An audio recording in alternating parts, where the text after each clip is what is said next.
তো hi guys, কেমন আছো তোমরা? চলে এসেছি ছোট্ট একটা ভিডিও নিয়ে। আজ আছে আমাদের এইখানে নিমতলার কৃষ্ণ মন্দিরের রাসমেলা। রাসমেলাটা দেখতেই পাচ্ছ কতটা বড় হয়েছে, কত মানুষ রয়েছে। মানে নর্মালি গাইস যেমন দুর্গা পুজো, কালী পুজো মেলা হয়, এমনকি লক্ষ্মী পুজো যেরকম ভিড় হয় সেরকমই ভিড়। তোমরা জাস্ট দেখো পুরো এরিয়াটা, এতটা ভিড় আমি ভাবতে পারি যে এতটা ভিড় হয়। আমরা যখন গাইস ভেতরে আসি আমাদের অনেক টাইম লেগে গেছে ভেতরে ঢুকতেই, এত কারণ ভিড় ছিল। আর এই হলো সেই প্যান্ডেল, যার ভেতরে তো অনেক অসাধারণ জিনিস রয়েছে। তোমাদেরকে প্রতিটা জিনিস আমি দেখাবো, প্রতিটা জিনিস তোমরা অনুভব করবে। আর কেমন হয়েছে এই প্যান্ডেলটা তোমরা নিশ্চয়ই কমেন্ট করবে। আমি লাস্টে তোমাদের সাথে কথা বলছি আবার।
ভেতরের দৃশ্যটা তো তোমরা সবাই দেখলে, দেখার পর বলো এবার কেমন হয়েছে আমাদের এইখানের কৃষ্ণ পুজো।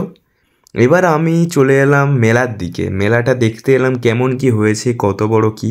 কারণ দূর থেকে তো অনেকটাই বড় লাগছে, ওই জন্য ভাবলাম একটু সামনেও যাই, ভেতর দিকটা দেখে আসি। এবার আমরা একটু ভেতরের দিকে ঘুরে তোমার সঙ্গে আবার কথা বলছি।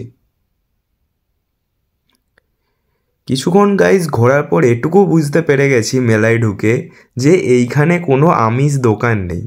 এইখানে সব জিনিস যা যা খাবারের দোকান করেছে সব কিছুই এখানে নিরামিষ খাবারের দোকান। আর খাবারের দোকানগুলো পুরো এক লাইনে সবগুলো রয়েছে।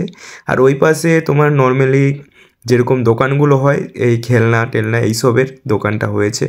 এরপর আমরা একটু ফাঁকা এরিয়ার দিকে চলে এলাম তোমাদেরকে দেখাতে কত বড় জায়গাটা। এবার আমরা গাইজ বেরিয়ে পড়বো, টাইম হয়ে গেছে অলরেডি গাইজ, এখানে আমাদের 7:30 বেজে গেছে আর যেতেও টাইম লাগবে অনেকটাই। ওই জন্য আমরা এবার ভাবলাম বেরিয়ে পড়ি, অনেকটাই সময় হয়ে গেছে। চলো বাই, আবার দেখা হবে নতুন কোনো ভিডিওতে।